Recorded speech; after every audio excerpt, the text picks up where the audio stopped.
11,83,143 টাকা। এর মধ্যে টেলিভিশনে টক শো করে তিনি আয় করেছেন প্রায় 5,80,000 টাকা, যা তার বার্ষিক আয়ের প্রায় অর্ধেক। জাতীয় নাগরিক পার্টি এনসিপি উত্তরাঞ্চলের মুখ্য সংগঠক ও পঞ্চগড় 1 আসনের সদর তেতুলিয়া আটোয়ারি 11 দলীয় জোটের প্রার্থী মোহাম্মদ সার্জিস আলমের বছরে আয় 9 লাখ টাকা। অন্যদিকে বিএনপি প্রার্থী মোহাম্মদ নওশাদ জমিরের বার্ষিক আয় প্রায় 45 লাখ টাকা। নওশাদের চেয়ে তার স্ত্রীর স্থাবর সম্পদ বেশি। মানে আমরা আসলে একটু হতচকিত হয়ে যাচ্ছি।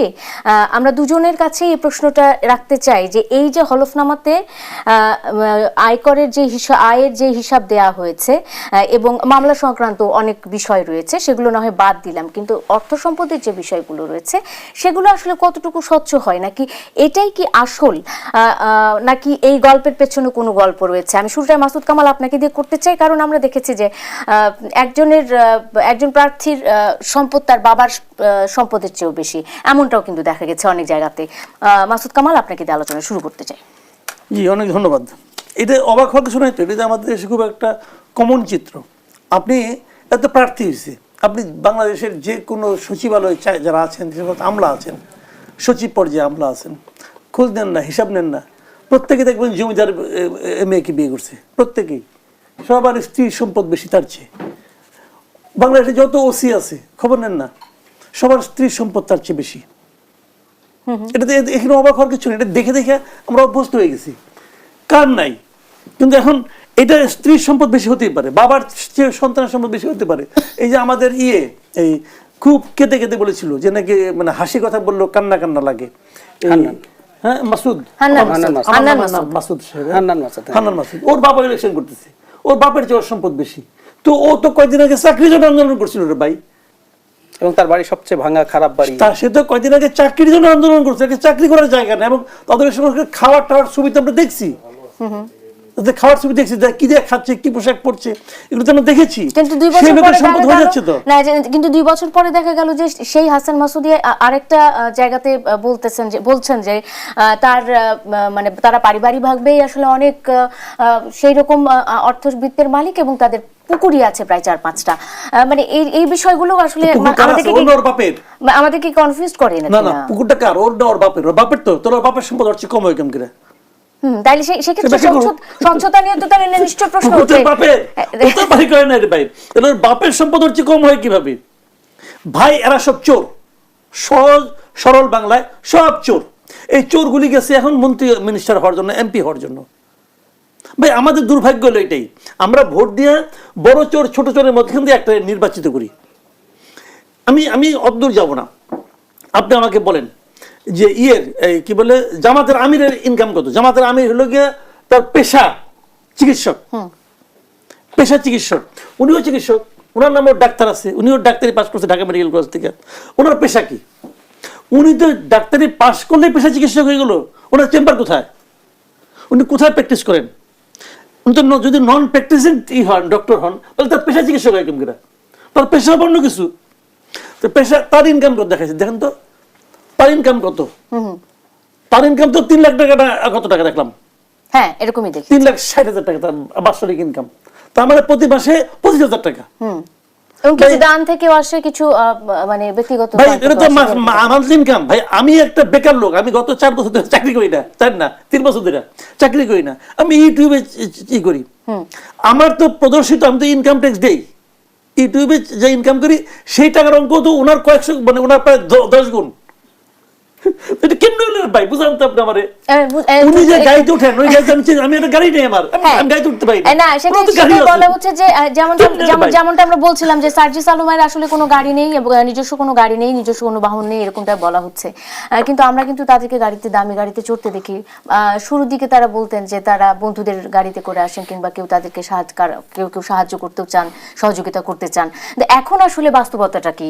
ডাক্তার জাহিদ, আপনার কি মনে হয় আসলে এই হলফনামা যে দেয়া হয়, এগুলোর পেছনের গল্পগুলো তো খুব আসলে কঠিন, এবং মানে কঠিন হলেও সত্য, এমনটাই তো? আচ্ছা, একটা জিনিস একটু বলা ভালো, মানে আমরা এখন ওনাদের প্রতি অনেক বেশি সার্ভেইলেন্স করছি, কারণ ওনারা জনপ্রতিনিধি হতে চাচ্ছেন। কিন্তু বাংলাদেশে ইনকাম ট্যাক্সের স্টোরিটা কি আসলে? জেনারেলি আপনি আপনার আশপাশে খুব বেশি মানুষ খুঁজে পাবেন যিনি তার আসলে আয় পুরোটা প্রদর্শন করেন, ভালো মানুষ বৈধ উপার্জন করেন, ধরুন আমি খুব প্রচুর উপার্জন করেন এরকম, আমি যেহেতু নন প্র্যাকটিসিং ডাক্তাররা প্রচুর টাকা উপার্জন করেন বৈধভাবে, লয়াররা করেন, কজন তার ইনকাম ট্যাক্সের এই জিনিসগুলো খুব ক্লিয়ারলি প্রদর্শন করেন? সমস্যাটা কিন্তু অনেক গভীরে, হ্যাঁ এনাদের সমালোচনা আমরা করছি এবং বেশি করছি, এটাও যৌক্তিক, কারণ উনি জনপ্রতিনিধি হতে যাচ্ছেন। সেজন্য একজন সাধারণ প্রাইভেট সিটিজেন ওনারটা তো প্রদর্শন করার জন্য, পাবলিক করার জন্য শর্ত নাই, এখানে শর্ত আছে, কারণ আপনি একটা জনপ্রতিনিধি হতে যাচ্ছেন, আপনি আমাদের দেশের একজন আইন প্রণেতা হতে যাচ্ছেন, সুতরাং আপনার এটা লাগবে। আমরা সমালোচনা করছি, প্রবলেমটা কিন্তু ওই জায়গায়। দ্বিতীয় যে কথাটা একটু বলি, আমি এবার একটু মাসুদ ভাইয়ের সাথে আমি একমত, এই জিনিসগুলো আসলেই ফেসবুকে ফান দেখছি এরকম। আগে স্ট্যাটিস্টিক্স নিয়ে বলতো না যে মিথ্যা 3 রকম, লাই, ব্লেটেন্ট লাই অ্যান্ড স্ট্যাটিস্টিক্স, এখন লোকজন বলছে লাই, ব্লেটেন্ট লাই আর হচ্ছে নির্বাচনী যে হলফনামা, এটা এইরকম ব্যাপার হয়ে গেছে। এটা মানুষ বিশ্বাস করছে না, যে লাই করছে না। আরেকটা অদ্ভুত নিয়ম আছে, আপনি আদিতে যত টাকায় কিনেছিলেন মূল্য সেটা অনুযায়ী দেখাতে হয়। আপনি অনেক আগে একটা বাড়ি কিনেছেন কয়েক লাখ টাকা, সেটা এখন কয়েক কোটি টাকা হলো না, কয়েক লাখ টাকা হিসাবে দেখানো হয়। এসব নানান জটিলতা আছে। তবে একটা আশার দিক বলি আমি, এভাবেই আসলে গণতন্ত্র এগিয়ে যায়। একসময় তো এই জিনিসটা ছিল না, যে আমরা আজকে হাসাহাসি করতে পারছি। কেন পারছি? কারণ এটা নিয়ম হয়েছে। এটা 11 সরকারের সময় এই নিয়মটা হয়েছে। ফ্লস ছিল। আমি নির্বাচন ব্যবস্থা সংসদ কমিশনের সদস্য ছিলাম, সেখানে আমরা এই ফর্মটাকেও পাল্টে দিতে বলেছি। কারণ আপনার নিশ্চয়ই মনে আছে, আমি নির্বাচনের আগে ভূমি প্রতিমন্ত্রীর যে অসংখ্য ফ্ল্যাট আছে এটা ছিল না, উনি ওখানে বিদেশে সম্পত্তি বলে আলাদা কোনো কিছু ছিল না। এবার কিন্তু এগুলো আলাদা করে আপনাকে দেখাতে হবে। এখন এটা হলো আমরা হাসাহাসি করছি, কিন্তু যেটা জরুরি, সামনে আমরা এই চাপটা এবারও রাখবো, ভবিষ্যতেও রাখবো। নির্বাচনের আগে সব যাচাই বাছাই সম্ভব হয় না, নির্বাচনের পরে র্যান্ডমলি, সবগুলো তো বটেই, কিন্তু আগেই র্যান্ডমলি কিছু যাচাই বাছাই করা, এবং কয়েকটা যদি আপনি ধরতে পারেন যে এখানে অপ্রদর্শিত কিছু আছে, তাহলে এই জিনিসগুলো নিয়ে যদি আপনি ব্যবস্থা নেন এটা কাজ করবে। সেটা কি হয় আসলে? সে নির্বাচন পরবর্তী সময়ে হয়? কোনোদিনই হয়নি, কিন্তু এই সংশোধনী এবার আনা হয়েছে। আপনার ভবিষ্যতে যে কোনো সময় যদি এটা ধরা পড়ে, তাহলে আপনার সদস্যপদ বাতিল হতে পারে। সেই কারণে আমি মনে করি, ওই যে বললাম, আমরা এক ধাপ করে আগাবো। আসলে এতদিন আমাদের কি সমস্যা ছিল, আমি প্রায় এই জন্য বলি, যেটা নির্বাচনই হয় না, আমরা চেয়েছি ফর গডস সেক একটা অংশগ্রহণমূলক গ্রহণযোগ্য নির্বাচন হোক। এই যে আমরা এই আলোচনা কি গতবার করার এত সুযোগ ছিল? 24-এর আগে আপনি করেন নাই। শুধুমাত্র ওই যে সাইফুজ্জামান চৌধুরী, ওনার এত ফ্ল্যাট ধরা পড়ার পর কথা হলো একটু, এর আগে কি আমরা হলফনামা ধরে এত কথা বলেছি? ওটা নির্বাচনই না। এখন যেহেতু নির্বাচনটা ঠিক হচ্ছে, এবার আমরা যতটুকু বলছি, নির্বাচনের পরে যদি এটা নিয়ে ধরপাকড় না হয়, শোরগোল হবে। পরের নির্বাচনে দেখবেন আমরা আরেকটু এগিয়ে যাব, সবাই আরেকটু সতর্ক হবে, এবং তারপরে নির্বাচনে হয়তো আবার যাচাই বাছাই বাড়বে। এইভাবে আগাবো। সো হতাশার দিক তো আছেই, কিন্তু আমরা এই জিনিসগুলো করতে শুরু করেছি। আপনি ডাক্তার জাহিদুর রহমান, আপনি যে আশার জায়গাটা ধরে এগোতে চাচ্ছেন, বাংলাদেশের রাজনীতিতে আসলে সেই চর্চাটা হয় কিনা? মানে আমরা এই 2026-এর পরে, নতুন সরকার গঠনের পরে, এই যে আপনার বলছেন যে একে একে ধাপে ধাপে এগিয়ে যাব, এটা কি হয়? বাংলাদেশের রাজনৈতিক কালচার কি তাই বলে? মাসুদ কামাল ভাইয়ের কাছ থেকে একটু জানি, আপনার কাছ থেকে হ্যাঁ প্লিজ মাসুদ কামাল ভাই বলেন, আমাদের বাংলাদেশের রাজনৈতিক কালচার কি সেটা বলে যে এই যে ধাপে ধাপে এগোনোর বিষয়টা, কিংবা ধাপে ধাপে আমরা এটা ঠিক করে ফেলবো, ওটা ঠিক করে ফেলবো? সংস্কারের জন্য তো 1.5 বছর 2 বছর সময় আমরা দিয়েছি। আপনি সবকিছু ধাপে ধাপে করতে হবে, আপনি একবারে পারবেন না। এই কারণে ধাপে ধাপে হয় কি হবে, যেমন ওই যে কথাটা জায়েদ বললেন, যে আমরা তো এখন আলোচনা করতে পারছি না, কারণ আগেইবারে আলোচনা যাতে নাকি আরো বেশি না হয়, সবাই কেয়ারফুল হবেন এবং তারা হয়তো ঠিক মতো দিবেন। এগুলো হয় কি, যিনি ফর্মটা পূরণ করেন, মানে শফিক সাহেব নিজে ফর্মটা পূরণ করছেন, এটা আমি বিশ্বাস করি না। ওনার কিছু লোকজন থাকেন, তারা বলে এটা অনেকটা ইনকাম ট্যাক্স ফাইলের মতো। ইনকাম ট্যাক্স ফাইল নিজে করে এরকম খুব কমই আছে বাংলাদেশে। এটা করে কি, ইনকাম ট্যাক্স লয়ার আছে একজন, আজব সব বিষয় বসায় দেয়, যে নাকি উনি জানেনও না, বসাই দিচ্ছে। তো এখন এটা দেখায়, ওটা কিনছে, কিনা কেমনে করে জানি আপনাকে একটা জিরো সাইজ দেখাই দিবে। তো এখন এটা করে, তো এখন ওরা এটা করে, যে কারণে আপনি দেখবেন ইনকাম ট্যাক্স ফাইল নাকি আপনি জিজ্ঞাসা করেন, দেখবেন যে একজন জর্দা ব্যবসায়ী, সে ব্যক্তি পর্যায়ে সর্বোচ্চ ইনকাম ট্যাক্স দেয়। আমরা এটা নিয়ে কিন্তু অনেক হাসাহাসি করি, খুশি হয়, আরে তাই নাকি, কিন্তু এটা দেখে কিন্তু ওই যে যারা বড় বড় ব্যবসায়ী, এরা কিন্তু লজ্জাও পায় না। ওদের তো লজ্জা পাওয়া উচিত ছিল, যে ওই জর্দা ব্যবসায়ী কিভাবে আমার চেয়ে বেশি ইনকাম ট্যাক্স দেয়। ওরা লজ্জা পায়, ওরা খুশি হয়, যে হ্যাঁ মেবি আই এম স্মার্ট। যেটা নাকি ট্রাম্প বলছিল, কিন্তু সে ট্রাম্পও কিন্তু ইনকাম ট্যাক্স দেয় না, মানে $100-200 দেয় না। তাকে জিজ্ঞাসা করছিল, ওকে আমি স্মার্ট, এই জন্য আমি দিই না, তুমি পারলে আমার ধরো, মানে স্মার্ট হলে আমি দিতে না, আমাকে তুমি পারলে ধরো, আমি চুরি করছি, পারলে তুমি আমাকে আটকাও, আটকাতে পারে নাই, Okay. তাকে তো আটকাতে পারে নাই। তো হিসাবটা ওইভাবে হয় আর কি। এখন আমি মাঝে মাঝে তো বলি যে দুর্নীতি ধরার সবচেয়ে সহজ উপায় হলো কে কত টাকা ইনকাম ট্যাক্স দেয় এটা আপনারা প্রকাশ করে দেন, মানুষের কাছে, মানুষ জানুক। তখন আবার বলে কি না এই ট্যাক্সের ফাইলটা নাকি মানুষের ব্যক্তিগত গোপনীয়তার ফাইল। যদি সেটাই হয় তাহলে হলফনামা আবার ট্যাক্সের ফাইল জমা দেয় কেমন করে? ওখানে গোপনীয়তা নষ্ট হচ্ছে না? ওই কারণে ওই যে ওনারা যেহেতু তো এখন জনপ্রতিনিধি হবেন, কোশ্চেনটা হলো জানেন এইগুলো এই যে ওপেন করে দেওয়া হচ্ছে এটা ভালো। এটা ভালো মানে কি জানেন, এখন কিন্তু শফিক সাহেব বলেন, তারেক রহমান সাহেব বলেন, তারেক রহমান সাহেবের বছর ইনকাম হলো 6 লাখ টাকা দেখেছি, ওরা বাৎসরিক ইনকাম 6 লাখ টাকা, যেটা হইল রে ভাই 25-26। তো এখন এটা যদি হয় তাহলে কি হচ্ছে, ওনারা কিন্তু লজ্জা পাবে, একটু ভাববে এই যে আমি যাচ্ছি এর মধ্যে কেউ না কেউ তো জানে যে আমার বাৎসরিক ইনকাম দেখাচ্ছে 3 লাখ টাকা, সে আমার সম্বন্ধে কি মনে করতেছে। এই দুজন লোক তো অন্তত আমি তো বলতেছি আজকে দুজন লোক দেখলে আমি ভাববো কিভাবে তার 6 লাখ টাকা ইনকাম হয়, কিভাবে তার 3 লাখ টাকা ইনকাম হয়, তাহলে এটা কেমনে হলো? আমি আমি আমি চলে যাই অবশ্যই, এটা কেমনে হলো একটা প্রশ্ন মাসুদ কামাল ভাইয়ের, এবং আমারও সেই প্রশ্ন আসলে কেমন করে হয়, কারণ হলফনামাতে যেটা দেয়া হয় তার থেকে আমরা 10 গুণ 100 গুণ বেশি তাদের লাইফস্টাইল মেনটেন করে চলার বিষয়গুলো দেখি। ডাক্তার জাহিদুর রহমান, আপনি বলতে চাচ্ছিলেন যে আসলে অনেক সময় নিয়ে সংস্কার করেছে, কিন্তু এটা কেন হবে, ধাপে ধাপে, হ্যাঁ কিভাবে হবে আমি সেটা বলছি। তার আগে একটা কথা একটু বলি, ইভেন আওয়ামী লীগের সময় আপনি মনে করে দেখুন যারা পরপর নির্বাচন করেছে, যিনি 14তে করেছেন, যিনি 18তে করেছেন, আওয়ামী লীগেরই লোকজনের কতগুলো সম্পদ বেড়েছে রিপোর্ট কিন্তু পত্রিকায় এসেছে। এটাও প্রশ্নের মুখে পড়েছে। এটা কিন্তু তারা প্রদর্শন করেছেন যতটুকু। আপনাদের নিশ্চয়ই মনে আছে যে মাছ ব্যবসা সবার, মাছের খামারে কিন্তু ইনকাম ট্যাক্স ছিল না, তাই সবাই মাছের খামার দেখিয়ে টাকা সাদা করেছে। কৃষিটাও কি সেরকম? কৃষি না, মৎস্য চাষ। ওকে, কিভাবে কাজ করবে বা সেটা বলছি। শর্ত হচ্ছে একটার পর একটা গ্রহণযোগ্য নির্বাচন হতে হবে।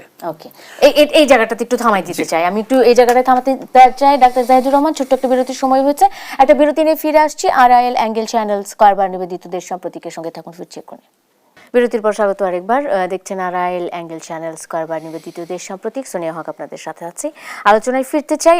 ডাক্তার জাহিদুর রহমান, আপনি বলছিলেন যে আসলে কিভাবে সম্ভব, আমি 1 মিনিটের মধ্যে প্রশ্নের উত্তরটা চাই। 1 মিনিটের মধ্যে হচ্ছে, ধরুন শেখ হাসিনার সময় সম্ভব হতো না, কারণ হলো এই যে আমরা সরগোল করি তাতে শেখ হাসিনার কি আসে যায়? নির্বাচন হয় না, আপনি আমি ভোট দেবো না, আপনি আমার ভোট উনি পেয়ে গেছেন, উনি রাতে সিল মারেন বা অন্য জায়গায় করেন, তাই তো? যদি নির্বাচনটা রেগুলারলি হয়ে থাকে, এই যে কথাগুলো বলছি, গণতান্ত্রিক সরকার কিন্তু কথা বলা বন্ধ করতে পারবে না। যদি কথা হতে থাকে, চলতে থাকে, হাসাহাসি হতে থাকে, আপনি নিশ্চিত থাকুন এগুলো পরের ধাপে, পরের বার সব শুধরে যাবে তা বলছি না, পরের বার এটা আরো বেটার অপশন হিসেবে আসবে, বেটার অবস্থায় আসবে, তারপরের বার আরো বেটার। এবং নির্বাচন কমিশনের উপরে চাপ তৈরি হবে যে এই যে হাস্যকর হলফনামা দিচ্ছে, তুমি কি করছো? সাংবাদিকরা গিয়ে জিজ্ঞেস করবে আপনারা এটার ব্যাপারে কি করেছেন বলেন। এই করতে করতে আসলে দেখা যাবে এগুলো ধাপে ধাপে অগ্রগতি হবে, তবে শর্ত একটার পর একটা অ্যাকসেপ্টেবল নির্বাচন হতে, মানে জবাবদিহিতার জায়গাটা তৈরি করতে হবে। আমি একটু চলে যাই মাসুদ কামাল ভাই আপনার কাছে।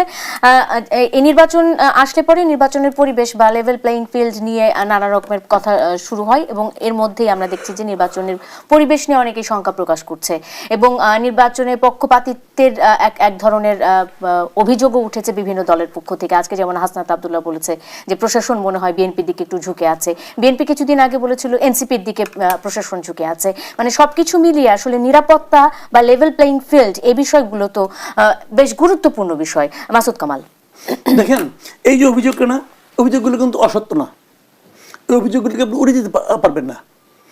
হাসান আব্দুল্লাহ আজকে যে অভিযোগ এটা ঠিক, কয়েকদিন আগে যে বিএনপির অভিযোগ ছিল ওইটাও ঠিক, আবার অনেকে বলছে যে এই প্রশাসন তো জামাতের প্রশাসন, ওইটাও ঠিক, সবগুলি ঠিক।